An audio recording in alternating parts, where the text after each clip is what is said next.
In this episode of Street Tales, I had the absolute pleasure to sit down with Don Shomette, Marine Corps veteran, law enforcement professional, was involved in community service out programs in the law enforcement, was a school resource officer in Virginia, also has 8 children. His story, it kind of went all over the place. It started off growing up in horrible domestic violence. He was diagnosed as mentally retarded when he was a child because he had a stutter. He was able to overcome that and lead young men and women into combat and in law enforcement.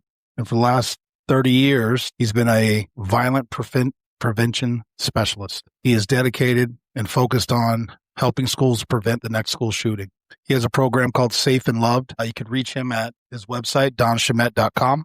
It'll be in the description. I hope you enjoy. Absolutely. Don, happy to have you on. Ladies and gentlemen, we have Don Shomette here. Fascinating career. Honestly, it just feels like you've been working ever since you hit adulthood. And you've been in the world of not just law enforcement, but violence mitigation. Where'd you grow up? How'd you grow up? And then what kind of led you into the path of law enforcement, sir? Okay, so where I grew up, I didn't grow up in a military family, but my family moved like we were military. So I started off in Maryland, went to Virginia, bounced all around different places, but I call Virginia my home. As far as my upbringing, I was in a pretty big family. I had my mom, my dad, and 7, including me, 6 siblings, in total of 7. It's interesting that you asked me about growing up and what it meant to me, because lately I've been thinking and looking at my life. And you know how sometimes when you look at your life or you look at an event and you go, oh my goodness, so for that to happen, that had to happen. And then that had to happen. And then that had to happen. And you see this string of events that lead you to where you are. So for me, I guess why that matters is I grew up in a very chaotic home, grew up in a very violent home. I grew up in a home, real big domestic abuse. I grew up where it was not uncommon for my mother and my siblings for us to sleep on other people's backyard furniture patio. I can remember being 8 years old, and it was a beautiful night. The moon was out. It was a perfect fall day in Virginia. And I can remember running and going from yard to yard to yard until I found a perfect seat. And we all got together on this woman's back porch and we all slept there. And I remember finding this great couch with a great cushion. And just to show you like maybe how bad it was, I remember thinking, I can still remember thinking, man, this is fabulous. This is beautiful. Not even realizing just how broken all of this was. Yeah. I guess I bring that up. I bring it up because you would think that, I guess maybe more of the violence you see, you would end up doing less of that for a job. But it seems like it perfectly suited me to go into the world that I did. And when I was 17 years old, I chose the Marine Corps. And I joined the Marine Corps because one day I came home and I watched the bombing of Beirut. And this is in 1983. Okay. And I came home and I saw this on TV and I didn't know what a Marine was. I didn't know who they were. I just remember I got down on my hands and knees because back then the TV was on the ground. And I crawled over to the TV and I was staring at these guys in Beirut. And I was asking myself, where the heck is Beirut?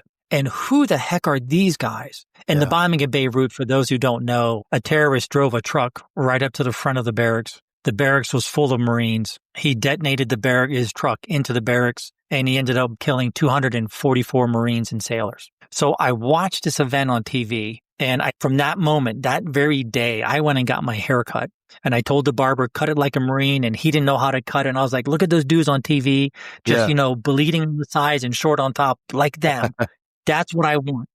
And the barber's like, kid, why do you want that? And I was like, just do it. So he did it. I came home, and that night I told my mom I want to join the Marine Corps. And she was not a fan of it. And I wanted to join the Marine Corps not because of getting revenge or going off to war, but what I saw was I saw men who were real men. And I saw men who had been beaten up, they had been kicked, they had been knocked down, and they did not give up. Instead, they were staring at the camera with this resolve in their eyes. And I just said, wherever they go, I need to go with them. So I joined the Marines when I was 17, had every intention in my entire world of my life to never leave the Marine Corps.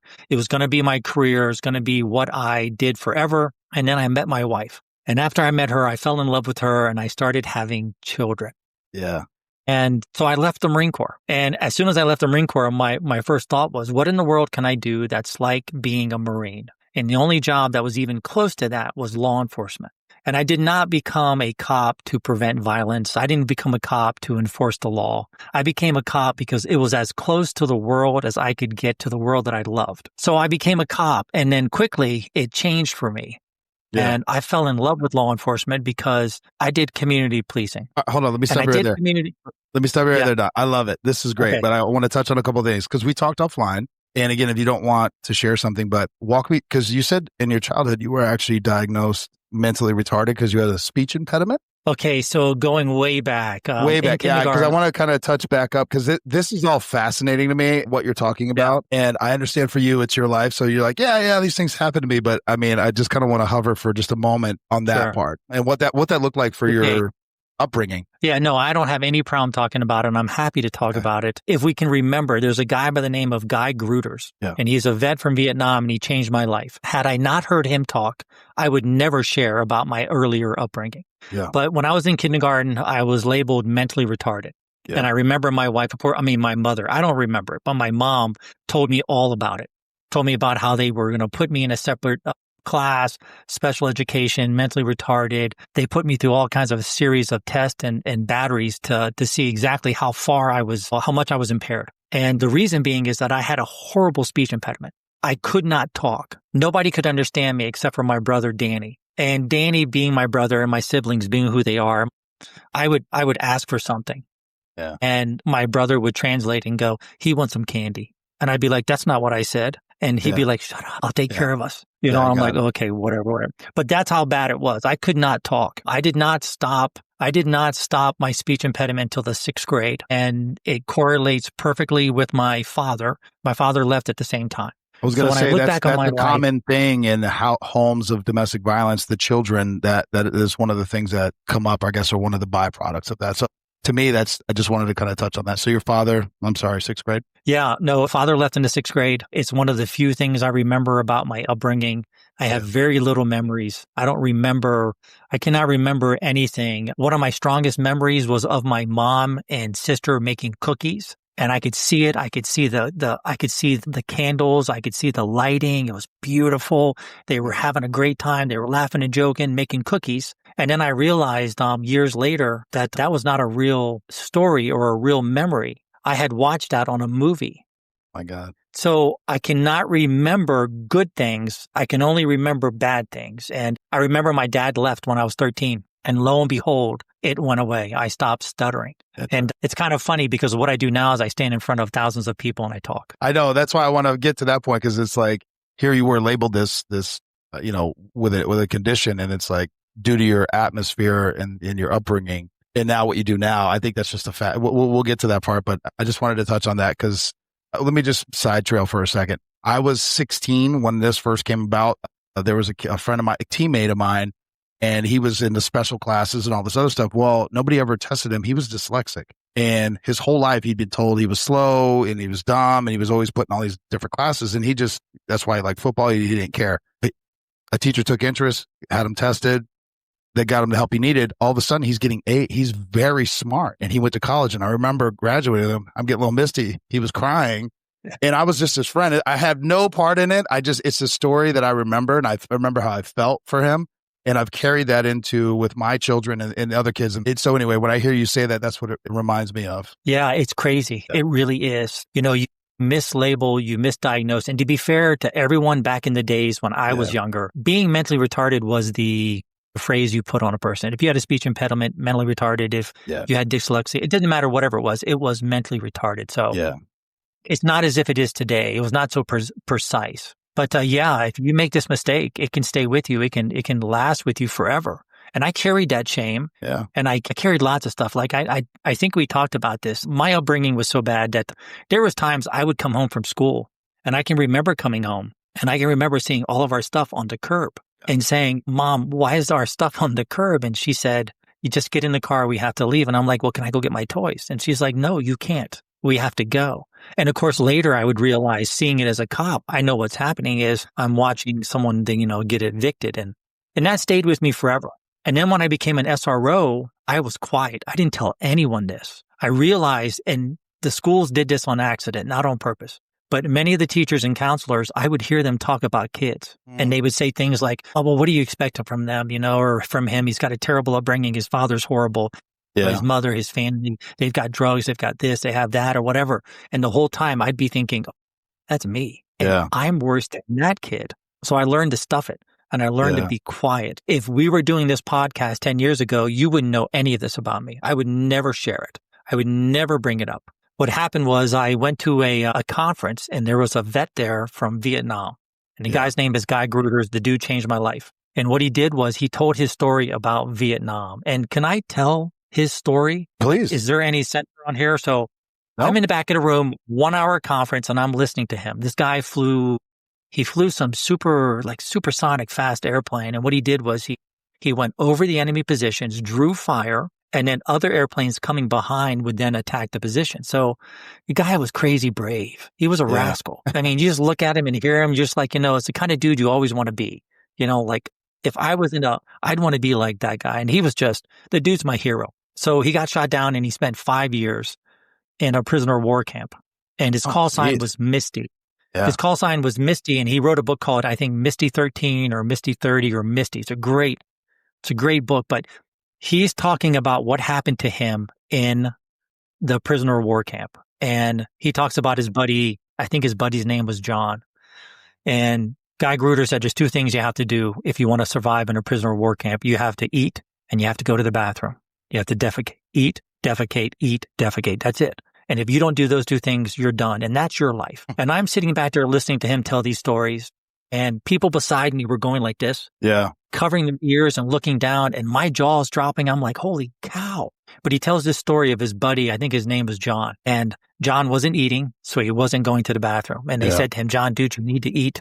You need to eat your rice. And he's like, I'm not hungry. I don't really feel it. I'm okay. Tomorrow, I'll eat tomorrow. So the next day comes and they say to him, eat, John. And John doesn't eat. And they're like, tomorrow you have to eat, because if you don't eat, you're not going to go to the bathroom and you're going to die. You need to do this. So on the third day, they brought in the maggoty rice, gave him his bowl and said, okay, eat. And he said, I'm not hungry. So they grabbed him. They pulled him into the corner, stuck a finger into his throat, and had him throw up in a bucket. He threw up that much of worms. Oh, so the bucket was full of little squirming worms all inside there. Jesus. His buddy was still coughing. And then they noticed that they could see worms. So they reached into his throat and they pulled worms out. Jesus. I'm hearing this story, and Guy Gruder holds his hand up and said, oh yeah, the worms were from my fist all the way down to my elbow, and they were wrapping around it. And he said, I thought two things. Number one, I'm in a nightmare. Yeah. I'm living in a nightmare. And number two, if he has them, I have them. Yeah, for sure. And then he said, there are worse stories than these that I cannot tell you. And I cannot believe what he's saying. Yeah. So he ends the talk, and here's the moral of the story. He ends the talk, and this is what changed my life. He ends the conversation by saying, and I can't do it as well as he did it. He's not a big man. He's a slight man, but he has a presence. Mm-hmm. But he was shaky in his voice. So it was like I felt like he's still dealing with it, but it wasn't as if he just dismissed it as no big deal. But he said, every day I wake up and I say to myself, I would never wish this on anyone, and I would never want to do this again. However, every day I give thanks to God, because by going through this, I have become a better man. Boom. And I was like, are you kidding me? And my jaw dropped, and I remember looking at people like, did you hear him? Did you? And then I thought to myself, I went through domestic abuse. I went through troubled times. I went through difficult times, but nothing like him. And here he is on the stage telling people the moral of the story that I took personally out, and the story that I share with people, and the reason why I tell this story to everyone, is that suffering in life is not the worst thing. It's not. The worst thing in life is suffering without meaning. Yeah. So the moment I heard him say that, I was like, oh, I can talk about my life now, because I will do and try to find some meaning in it, in which it will be where I become a better man, or I help other people to become better people. That's amazing. Hold on. You heard, how old were you when you listened to that? Oh, must have been 10 years ago. So let's say 48. All right, because I was going to say, if you heard that when you were a kid and you still joined the military, that was crazy. No. I'm sorry. No. Yeah, but also that's something I realized when I got into law enforcement, because I was a football player, then I was a banker. That was my life, and I hated it, and I wanted to do something more Anyway, I've talked about it on the show a lot. I got into law enforcement, and I had this perception of what a criminal was. And then I got into it, and it vastly changed my life, to the point now where I talk about it on a show, because you interact with all types of people, all socioeconomic, it doesn't matter. Even criminals can be good people. They just, they made a mistake or whatever it is, right? you start to learn that. And you also realize a lot of people tell me now, I'm 42, but they're like, how are you so calm all the time? I'm like, there are things so much worse. This doesn't even rank in the top 100. Everything's going to be okay. I promise. Yeah, with what people are going through. But let's tie it. So just touch on it again. How long were you in the Marine Corps? You were 17. You joined the Marine. I joined in 85. Got out around 2000, but I had broken time. Oh. So it was active duty and reserve, a total of about 12 years. Got it. Yeah. And again, we talked about it beforehand, but both my mom and dad Marines, my brother Marine, my son's currently Marine. Once a Marine, always Marine. I understand that. Everybody always makes fun of me. That's so fascinating. So how many did you have? Hold on. How many children did you have before you were like, I'm done. I want to get out of the Marine Corps? Because it's not conducive to raising a family. I will strongly admit that. Okay. So let me drop a big bomb. Are you ready? Okay, right now, I have 8 kids. Yeah. All right. Good to go. If there's anything you want to say now, Tyler. No. Listen, I think it's great. My grandfather was one of 12 and my grandmother was one of 11. And if my math is off, I apologize. I was very young, but that is a different time period. And I love hearing that it's still happening today. So I have nothing. I have 2. I can imagine having 8, but I fully respect it and I understand it. I love family. Yeah. I want to think when I said it was time for me to leave, it must have been 4 kids. Must have been 4 kids. 4 kids in. Yeah. Must have been 4 kids, but also 4 deployments. Yeah. So I'd already I fought in Desert Storm. I'd already been overseas 4 times on 4 different deployments. I was already older than most people. I went to officer candidate school, graduated officer candidate school, was going to go back in and get my commission. Is the whole reason I got out in the first place, left active duty, so I could get a commission and go back in. But what got me was at that time in the Marine Corps, we had something called zero defect mentality. Okay. If you made one mistake, it was gone. You were done. It was over. Your career was done. I remember watching really good officers get thrown out and good NCOs, staff NCOs leave for minor problems. So when I was weighing kids and I was weighing career and I was thinking I could be a 38-year-old captain. Like my goal in life was to be a captain. I wanted to be my own skipper in charge of my own company. That's what I wanted more than anything. Yeah. But I thought I could be 38 years old and by the time I'm 38, man, someone doesn't like me. I lose my career and then what am I? Every day I search the paper for, highly experienced riflemen. I just don't think I'm going to find a job like that, Yeah. So, and then I weighed it all together. And I guess maybe if it's worth telling the story about it is the reason why I have 8 kids was a big factor in deciding for me to leave. Okay. Lots of people ask me questions about my kids. And I took a moment to see what you said, because one time I was given a class in East Irondequoit, New York, up by Rochester. And I stood in front of 600 teachers and I said, I'm a violence prevention specialist. I've been preventing violence for 30 years. I've been doing this, and this. And I'm married and I have 8 kids. And someone from in the darkness, way in the back, screamed, "From the same woman." I would hope so. And yeah, it was recorded. And I was like, I'd never heard that. People say things like, well, are you Catholic? Are you Mormon? Are you a blended family? Do you know how these things happen? Do you know where they come from? Don't you have TV? I mean, I get all kinds of crazy questions. Like one time, I'm giving a class and there was a cop in the front row and he had his phone and he was banging away on his phone and showing his friends. And finally, about 45 minutes into the class, he looked up and showed me the phone and said, "Do you know how much money you would spend on child support if you divorced your wife?" A lot, but hopefully that never crossed your mind. No, it never crossed my mind. But the thing is, nobody's ever said to me, "Why do you have 8 kids?" No one has ever in my entire life said, "Dude, why do you have 8 kids?" So it's kind of important. I'm interested to hear. I do too. No, I think it's fabulous to have 8 kids. I've never told anyone else to have 8 kids. Most people think that if you have 8 kids, you're super religious. I'm not super religious. What ended up happening was when the first son was born, I had such an unbelievably deep moment in the hospital with him that it forever changed my thinking. And one of the things I do when I consult with schools and I do school safety is I tell them, change your thinking. If you change your thinking, you'll change your habits. You change your habits, you change your behaviors. You change your behaviors, you change your character, and then you change your future. It all starts with thinking. If you get the thinking wrong, everything else is wrong. But if you get that right, everything else is right. And it's super powerful. So we walked in to have, my first son, for him to be born. We had not talked about kids. My wife and I had never said, let's have 8 kids. We've never talked about it. We literally walked in, said, let's go get Nathan. Let's, do the first one. And then whatever happens in life will happen in life. Yeah. So we walked in there and Nathan was delivered and he was put up on his mama. And when he was laying on his mom, she kissed him, hugged him for a little bit. And then they took him and they put him in the bin. They started cleaning his body. Yeah. And he started wailing. So being a new dad, I did the only thing I could do is I tried to be a coach and I was like, buddy, take it easy. Don't cry. Come on. It's going to be okay. We're going to get ice cream. We're going to get soda one day. We'll get through this. Just hang in there. And he stopped crying. Oh, and the awesome. nurse who was rubbing him stopped and she kept staring at him. She didn't look at me. She kept staring at him. And I looked at her back of her head, and I looked at him and I was like, what happened? And we all froze. Yeah. And then she went right back to rub, rub, rub, rub. And he began to scream. I backed off and thought, holy cow, he may have stopped because of what I said. So I leaned forward again, came back in and said, come on, buddy, we can do this. You got to hang in there. We can make this. It's going to be great one day. We just got to get through this. And he stopped crying. And ever so gently, he moved his head a little to the right. Now, had the nurse not said what she said, I don't know what I would think. I don't know where my life would be. It's kind of like I talked about those dots that connect you to where you are. Yeah. I don't know what would have happened, but she froze again. But this time she looked up at me and she smiled. And she said, I think he knows his daddy. That's good. And I was just done. I was just like, my camera picked up. Let me get rid of that.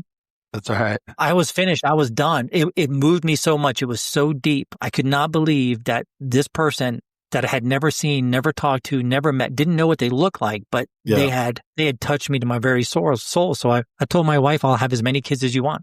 If you want to have 20, I'll have 20. If you want to have 10, I'll have 10. If you want to have 2, it's totally up to you. Yeah. The nurse and the doctor said, you guys should talk about this later. And I was like, okay. Yeah. You got one right now. No problem. Yeah, let's just focus. Yeah. But yeah, so I want to think that because of my experience with my first son, I looked at children differently. Like, I don't want to wag my finger at all the men and women who have kids and have never stopped serving. Like, I don't look at them and think that they're bad people for still serving. I mean, not at all. I was kind of put in a very unique situation where it worked my conscience so much that I couldn't keep doing it. Yeah. I couldn't, even though I loved it. Well, that's what I guess that's the point I was getting to, because we're pro-military on here, and Adam Macaluso was a lieutenant colonel, and we had a couple lieutenant colonels and sergeant major, and so definitely understand. And there's a passion that comes with it in a family, and a lot of them feel lost when they leave. But it sounds, what I'm picking up is you had, it wasn't as hard for you, and I don't want to minimize you or put words in your mouth, but you had a family. Right. You had something, you replaced it with something else. It helps. It's one of these things that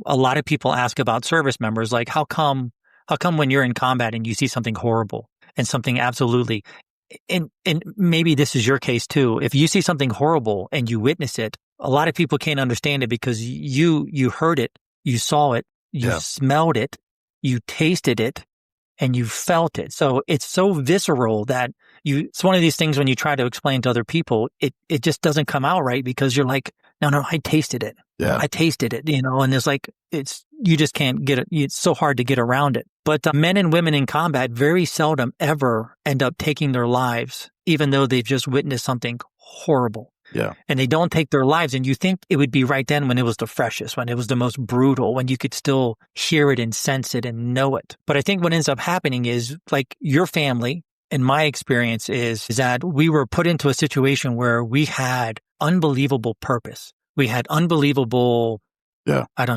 dedication. We had unbelievable friends, and we were all united. It sounds weird, but the Marine Corps is one of the most loving organizations in the world because everyone in the Marine Corps is willing to lay down their life for their friend.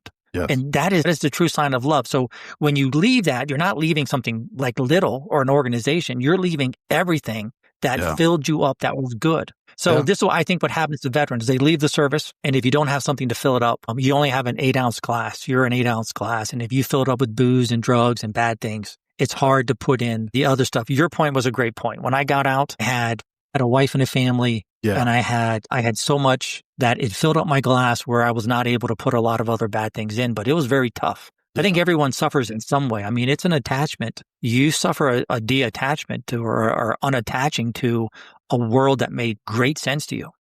Yeah, I've had a few... in an easier world in some ways. Yeah, no, well, to your point, I've had a few therapists on here and veterans and stuff, and they've had time to think and process it, but they say, like, retirement or leaving, whatever you want to call it, it's it's not just, it's almost like a death. Like the life that you've known and dedicated yourself to, whatever it is, whether it be the military or law enforcement, it's dead now. And Yeah.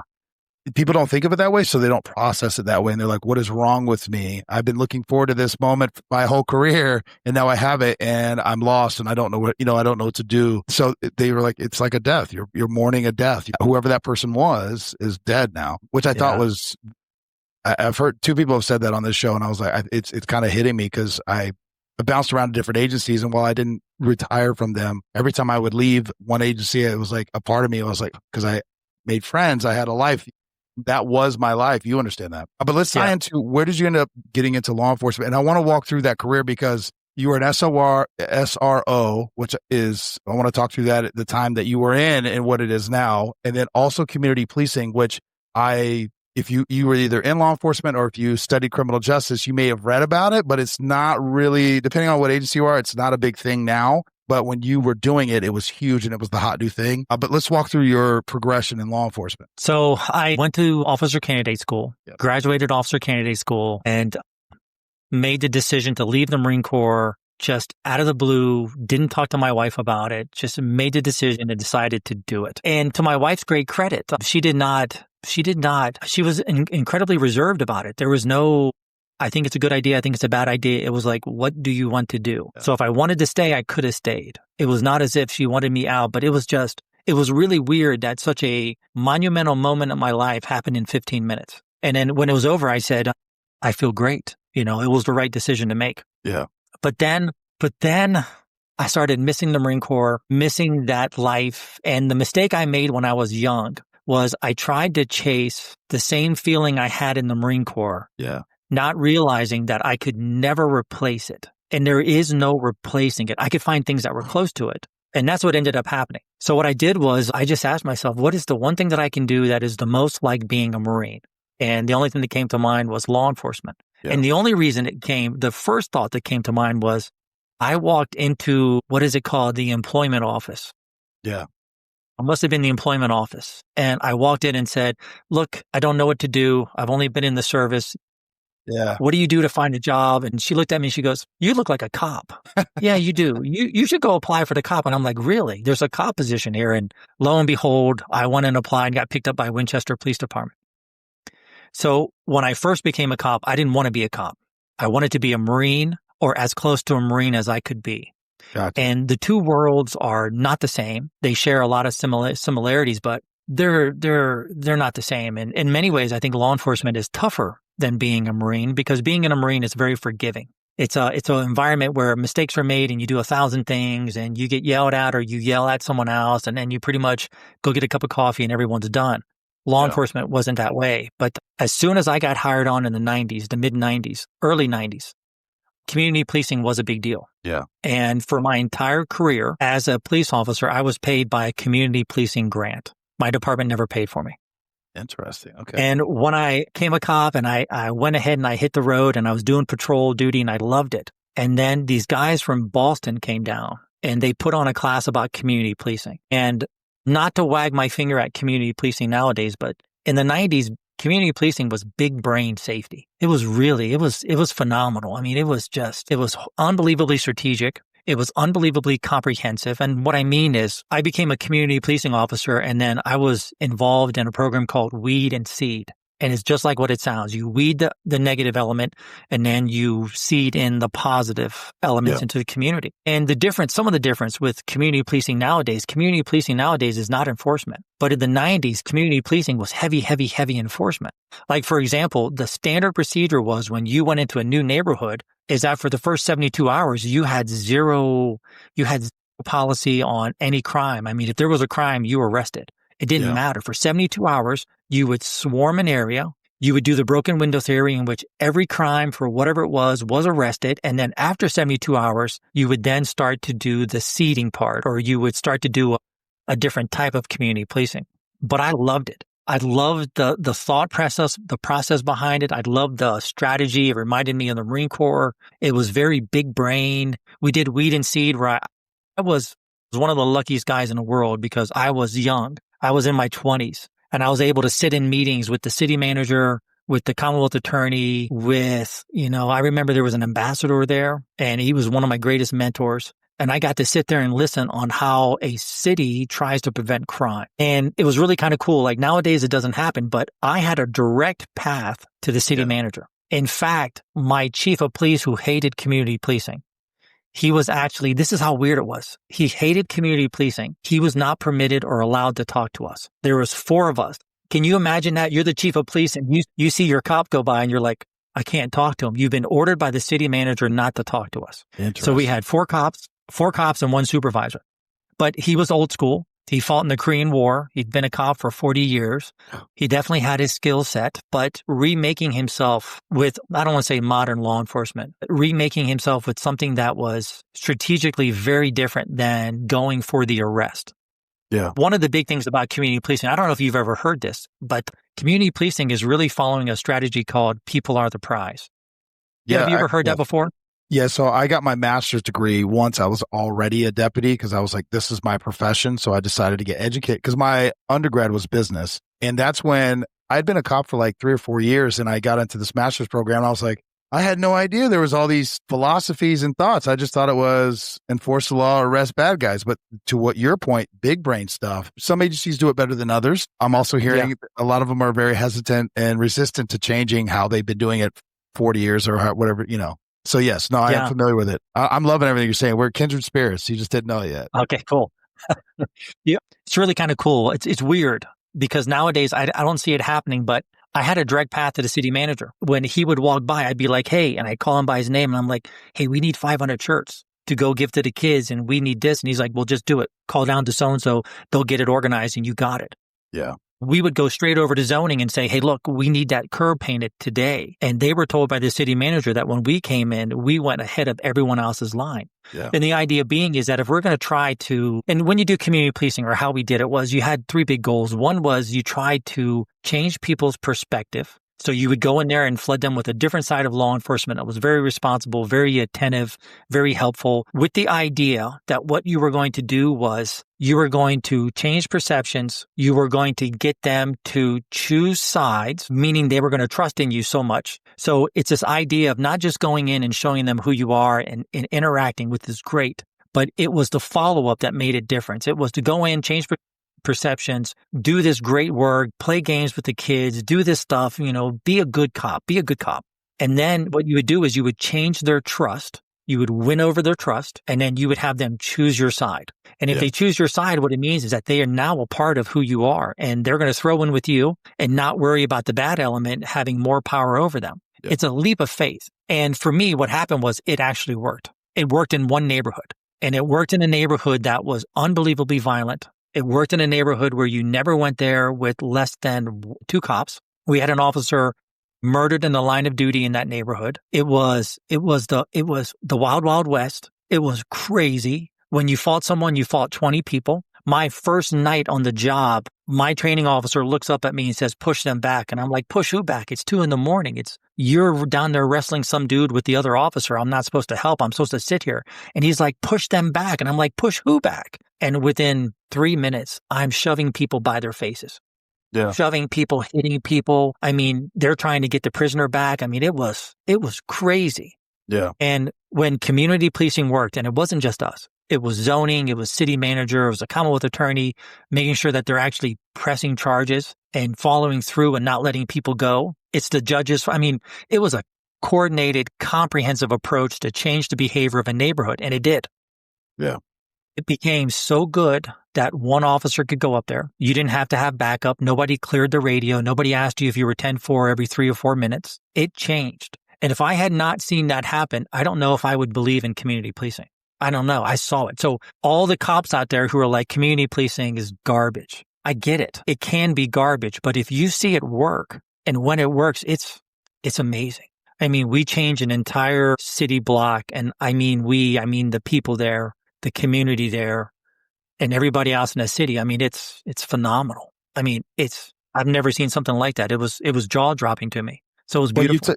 You touched on a bunch of things that, again, this is where it becomes frustrating because I've I've been in law enforcement since 2011. I've traveled all over the country and the world and dealt with other law enforcement. And what you're talking about is a comprehensive, cohesive effort by everyone, not just law enforcement, but city zoning, all of it, judges, prosecutors, all these things. And unfortunately, in a lot of areas, that's what's lacking, right?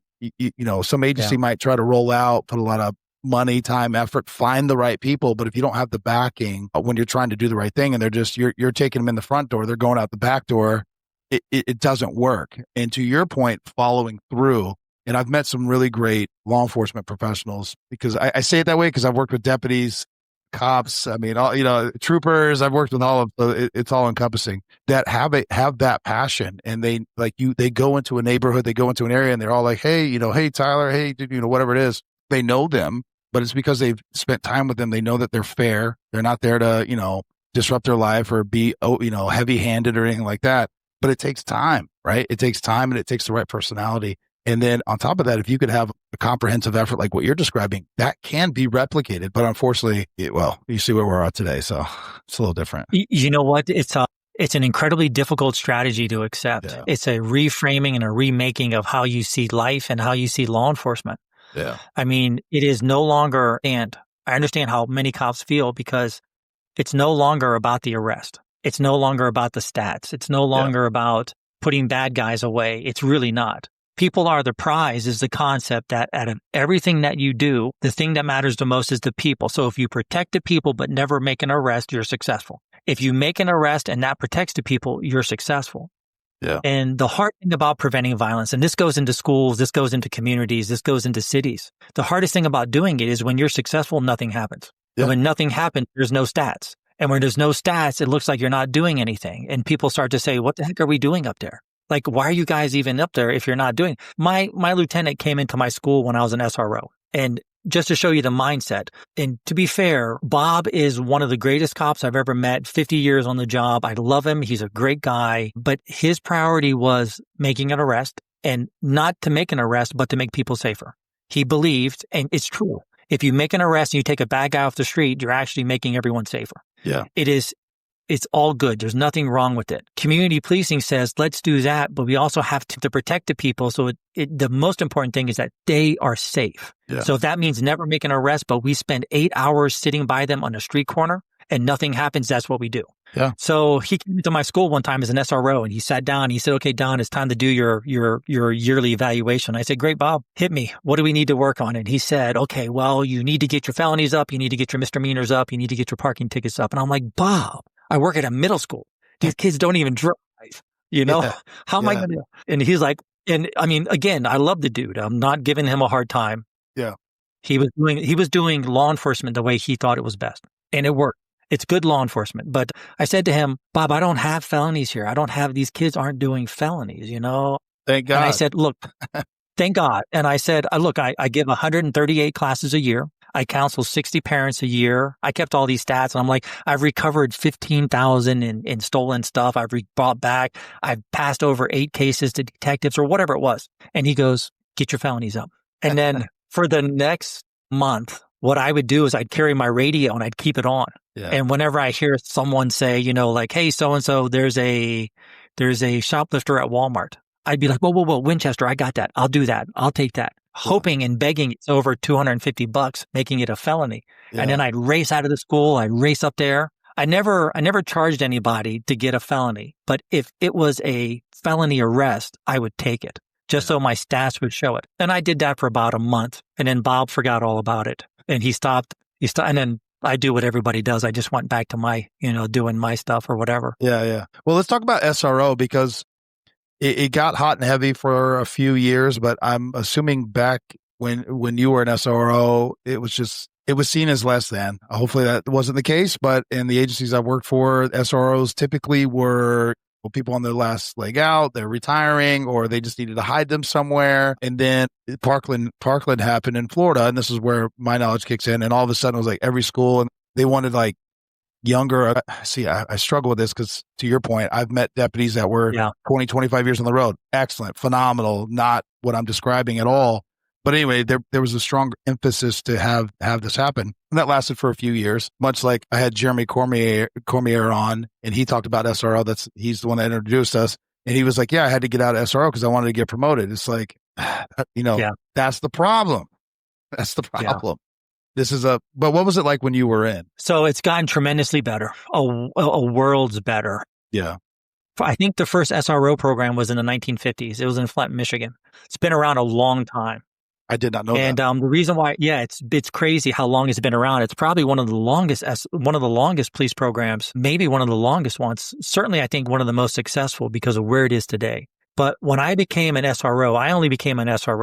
Again, it's weird, my life. I did not become an SRO to work with kids. I did not become an SRO to work in the schools. They canceled the community policing department, our team, because we did not jive with the department. The department did not jive with us. I didn't do all of the things I could have done to have made it better. Yeah. There was a lot of animosity, a lot of fighting, and the program, even though it was wildly successful, it was closed. So I found myself back on the road. And when a position came open for SRO, I was like, oh, well, there's community policing. It's a defined area, same people, and they have a shared purpose. That's community policing. I'm like, I'm in it. So I became it, and then I fell in love with it, and I found my niche inside of law enforcement. Hands down, I was made to be a school resource officer. I was made to be involved with it. No doubt, I was born for the job. I loved it. But when I first started, schools were getting its first feel of us in my area, many schools. It was the first time.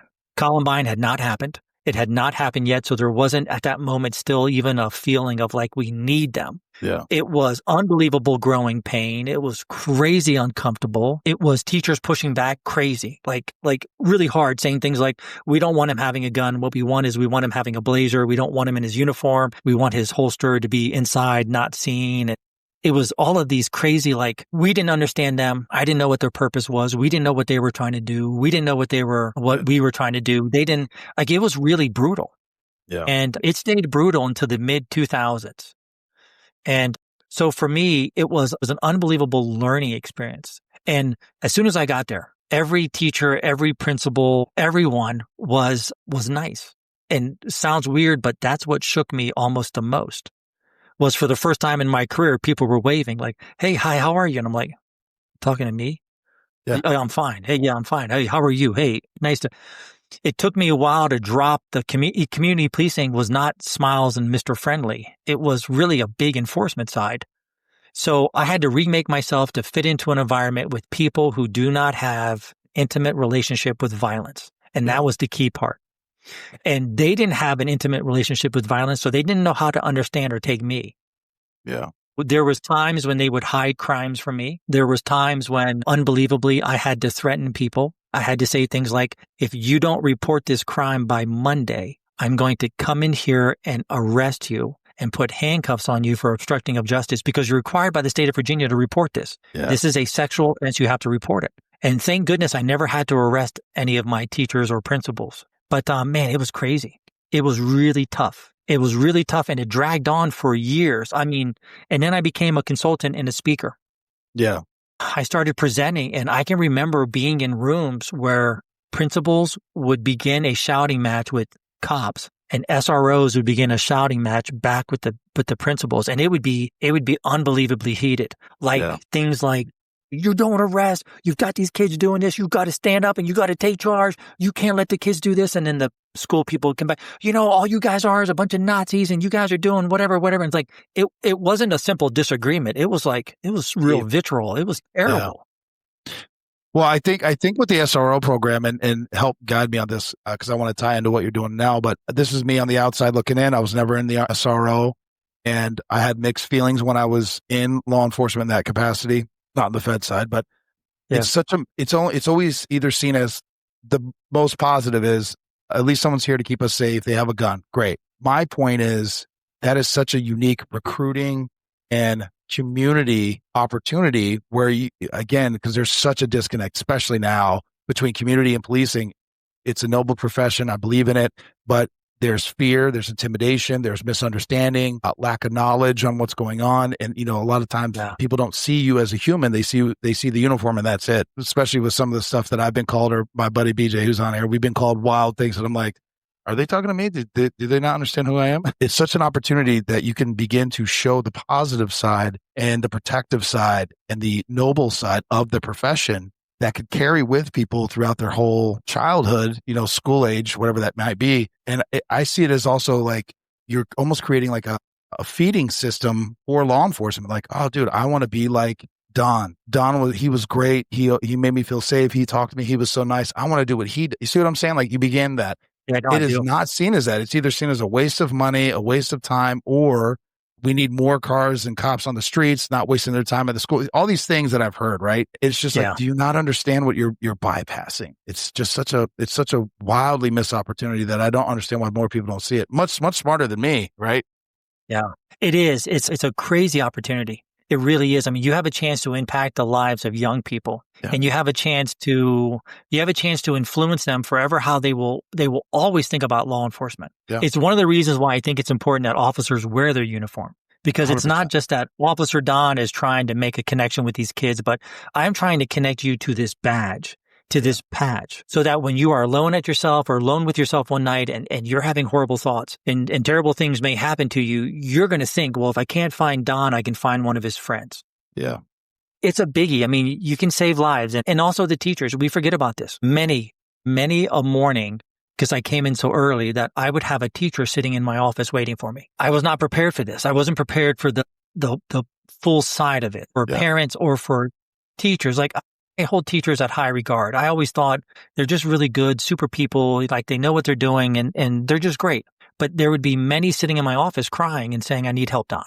So it wasn't like it was just me with the kids, but I had a community in which I became a resource. That's why the name is so great. And if you are good and you try to be good, then you can do good things. I mean, whatever you practice, you become good at. So if you're going to go out there with your heart open and you're going to go out there and you're going to work, and your idea is that everybody in my sphere, everybody who's in my community, I'm going to be for them whatever they can be, whatever I can be. You can change lives and you will change lives. And the other thing is, and you really, like, you brought me back so much, is that there were guys who made fun of me when I became a cop, and you were right. You gave up promotion. There was no promoting. There was no sergeant, no lieutenant, no master patrolman, no FTO, no anything. You passed that up. And sometimes, like, cops will go and they'll do this job for Monday through Friday.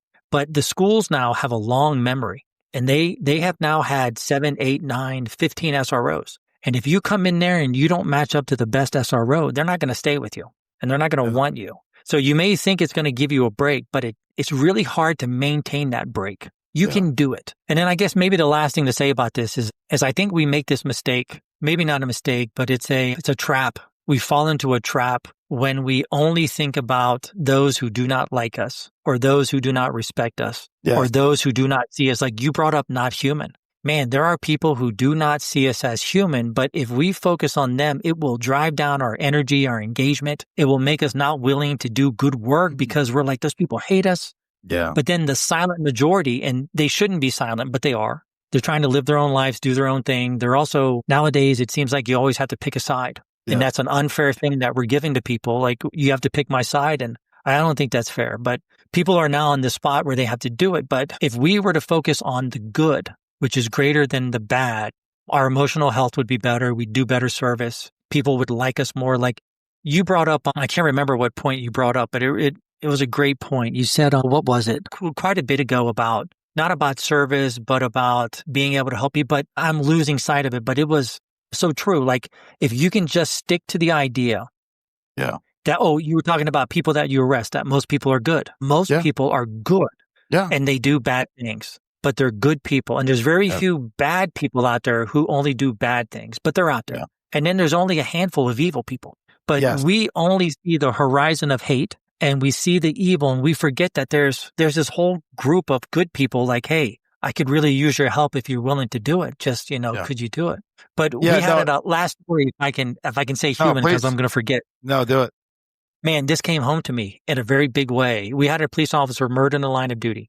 And when he was murdered, I became the family liaison officer. And I only became the liaison officer because I was driving down the road we teamed up in two because the guy had not been captured yet. He had been trapped in the bottom of a house. We were getting ready to storm in and get him. So we were doubled up together and we were driving through the city. And I looked over at the guy with me and I said, man, has anyone told Frank yet? And Frank was Ricky's partner. And Mike and I both looked at each other and said, I don't think Frank's in. We haven't seen him. We haven't heard him. So we drove to Frank's house because we remembered in a training, you go to the partner's house and you tell the partner's spouse and you tell the partner what has happened. So they hear it from you and not from the radio. So we were like, terrible. So we drove over to Frank's house and we knocked on the doors late at night. And we had to tell Frank what happened. Ricky had been shot in the forehead. He had been murdered instantly and the guy was trapped. So we sat there with Frank. We waited for him to get dressed. And what you're supposed to do is take him to the officer who had been murdered to his family. So we drove Frank to Ricky's family. And when I arrived there, I knew most of them, or I knew some of them. I'd definitely seen them, but I didn't know them deeply. Yeah. But as I was there, I heard on my radio that we were getting ready to breach entry. And I leaned back from everyone and I stood back and I was listening to the noise and Ricky's dad saw me and he came over and he said, what's going on? And I said, Mr. Timbrook, we're getting ready to breach. We're getting ready to get him. We're getting ready to go down into the basement and find him. And the next thing I knew, the whole family was around me and I'm translating what's happening. Yeah. And from that moment, I was selected to be the family liaison officer. Monday, 7 days a week, 8 days a week, whatever it was, every day I worked, I would mark on in the morning and I would leave in the evening. So my shift was 8 hours, 9 hours with his wife and his family. I did that for 2 months until she gave birth to their first child, their only child, who unbelievably is a police officer now in Florida. It's rough. I track him. I watch where he is. Many times I've done the staring at my phone, wanting to push the buttons, or I push some of the buttons, but not all the buttons, to call him to say, hey, I was there the night you were born. I was on the couch pretending to be asleep when your mother held you. I was there, but I don't even know if he knows me, but I can't call him. I just can't get the nerve up to go back to that night and pick up the phone and call him. But he's an officer. His dad would be so proud of him. Yeah, 100%. When he was born, I went back to my school. And when I went back to my school, I was emotionally messed up. My head was not right. I was all weirded out. I was sitting in my office thinking to myself, what the heck are we doing? All of these kids are walking around laughing and joking like everything's okay. And then I'd say, of course it's okay for them because they're living their life. And I was fighting with myself, being dumb in one side and then the other side saying, don't be like that. And I kept saying to myself, get out of here, go back to the road, don't be here. This is just, you got to get out of here. There's too many people, too much talking. I had spent 2 months sitting with a woman 8 hours a day who was a vegetarian. So we ate a lot of cheese pizza and macaroni and cheese. Got it. And just talking to her and grieving the process with her. And then all of a sudden I'm with a building with 700 kids and it was killing me. Yeah. And then a teacher came in. This guy walked right up, grabbed me by my shoulders and picked me up and he hugged me. And I remember thinking my arms were just straight down. I was like this. And I remember thinking, no touchy, no touchy, no touchy. And he hugged me, gave me this real big hug. And then he just sat me down, never said a word, and then he left. And then right on his heels, another teacher came in. And the teacher came in, but this time she was looking up at the ceiling, and she wasn't looking at me. She was looking at the ceiling. And she said, I came to work this morning and I saw some of your officers, you guys were praying over Ricky's grave. When we buried him, we put him as close to the road as we could so that when we went to the PD or away from the PD, we could hit right alley light, left alley light, and we could check on his tombstone to make sure he was okay. So that was a very strategic move, as close to the road as possible so we could always watch over him. So she had seen officers there early in the morning over his grave. I don't know if they were praying. I have no idea. But she said, I really thought that after all this time, you guys would be over it. And then she turned, and as she started walking out my office, she stopped and sort of didn't look at me again, threw her head back so I could see her mouth moving. And she said, up until this moment, I never realized that you guys were human. Yeah. And she left the office. And I was like, are you kidding me? You know, it took a man to be shot in the forehead, a husband to lose a wife, a child to lose his husband or father, a father, a mother, siblings to lose their brother and son. And then you see me as human. Like, what could I have done that would have made you see me as human? And maybe that's my point here, is I think we should change people's perspective, but we should also live in the reality. And there's only so much I can do. And if my good is not good enough, I'm not going to stop. But at some point, I have to say, maybe it's not me.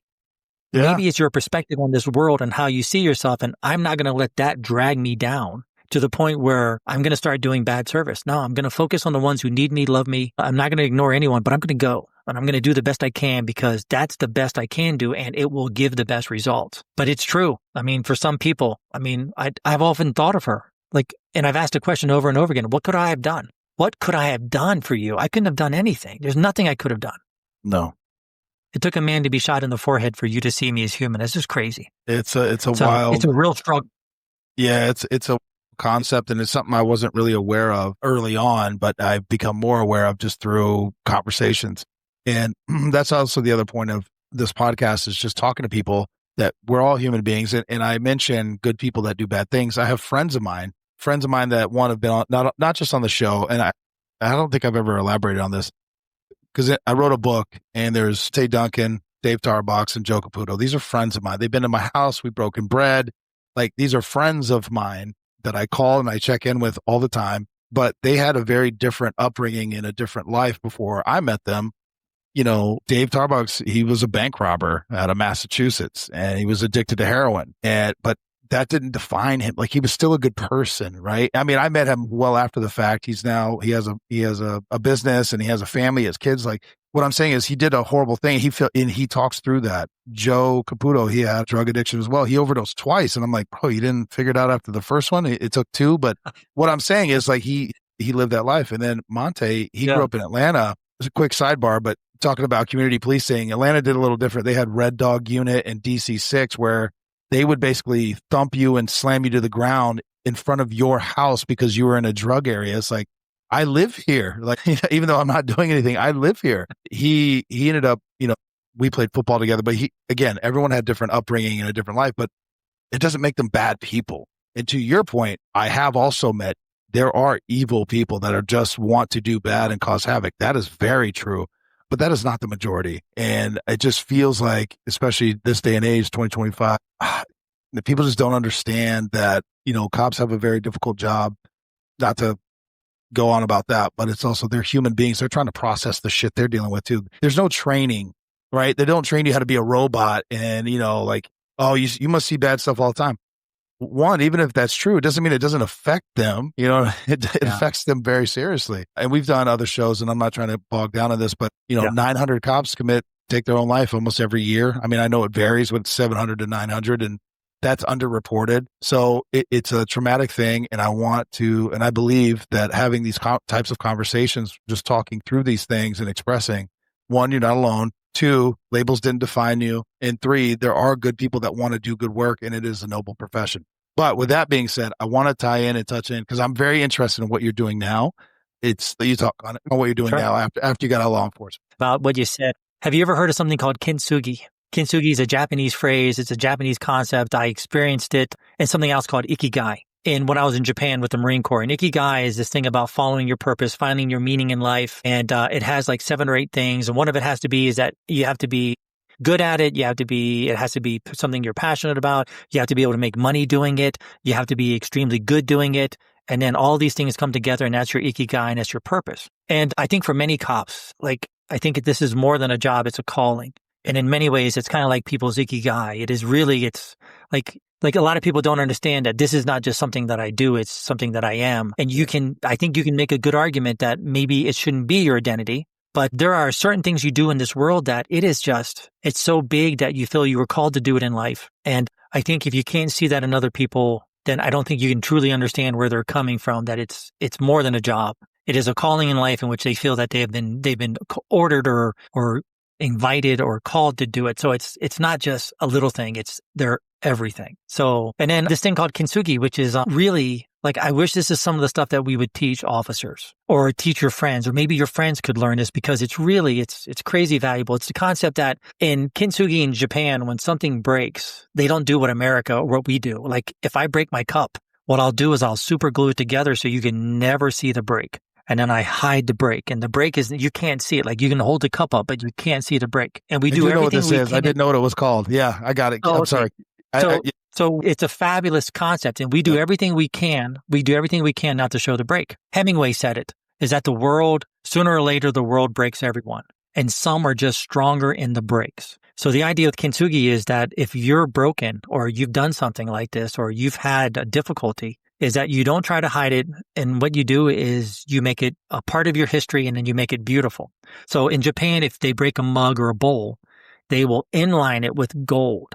So you cannot miss it. Yeah. And then they make the break stronger. They make it prettier. They make it more grand. And they just say this cup has a history, or this person has a history. And this is now a part of their history. And we're not going to try to cover up. What we're going to do is we're going to try to make that break something beautiful. And I talked about this one time in Dunkirk, New York. And as I was leaving the class, it was like, must have been 500-600 teachers at least, maybe more, maybe 1,000, a lot of teachers. And this gentleman came up to me. And when you see someone's deformity or someone's trauma, and it's so severe, you look away, like you can't even look at them because I don't want them to think I'm looking at it. Yeah. But he had a massive divot in his head. He had told me he had cancer and that a big part of his brain had been removed in his scalp. And it was impossible to miss that there was a massive divot in his head. And as he was walking with me, he said, this kintsugi thing, I'm going to use it in my life. This is going to help me. It's going to allow me to reframe my accident because it's a history of who I am. And now I'm going to celebrate it. I'm going to try to make it beautiful. And I'm like, man, that's great. I'm so happy for you. I couldn't look. Yeah, still. But I just thought about this with your friends. Like, I think everyone should learn kintsugi. Cops go through unbelievable trauma. It's okay to be broken. It's not okay to be destroyed. If you are broken, I think what you have to do is try to figure out some way to turn your suffering into meaning and try to make it something beautiful. Like you have suffered an abnormal event. It is normal to be impacted by it. It would be abnormal not to be impacted.